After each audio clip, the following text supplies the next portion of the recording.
এই যে স্টাফিংটা বানিয়ে নিচ্ছি। সর্ষের তেল দিয়েছি, তেল গরম হয়ে গেছে। একটা শুকনো লঙ্কা, জিরে ফোড়ন, আর এদিকে দিয়ে দেব অল্প একটু হিং দিয়ে দিচ্ছি।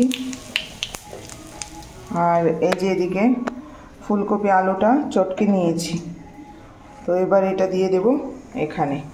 তো স্টাফিংটা রেডি করে নিচ্ছি।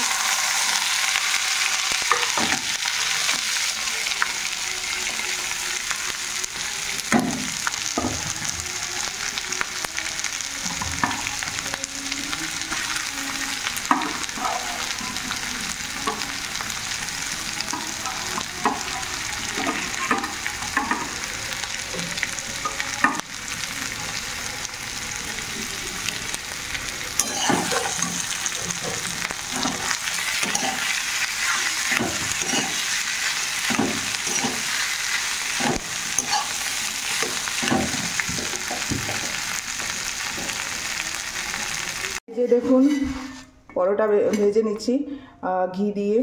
তো কেমন হচ্ছে বলবেন। আমি এটা চিমটা দিয়ে চাপছি বলে একটু একটু এখানে দেবে গেছে। আমি খুন্তি নিই নাই, খুন্তি নিলে খুন্তি দিয়ে করবেন আপনারা, যদি কেউ করেন তাহলে ভালো হবে। তো ঘি দিয়ে ভেজে এই যে করে নিলাম। এখানে রেডি করছি। এই যে স্টাফিং ভরে রেখেছি, আর এই হলো স্টাফিং। তো এখন আমার আজকে লেট হয়ে গেছে পরোটা, এই জন্য আমি বেশি বানাই না, কারণ অনেকটা লেট হয়ে যায়, টাইম ওয়েস্ট হয়। বাট হাজব্যান্ডের তো পরোটা হলে মানে কি বলবো, আর কিছু লাগে না। তো আমি সবকটা পরোটা এইভাবে বানিয়ে নিচ্ছি, আর কেমন হচ্ছে বলবেন। আর স্টাফিংটা বানানোর পর এরকম একটা লুক আসবে। তো আপনারাও খেয়ে দেখবেন, আলু ফুলকপি অ্যান্ড মটরশুঁটি দিয়ে ভালো লাগবে।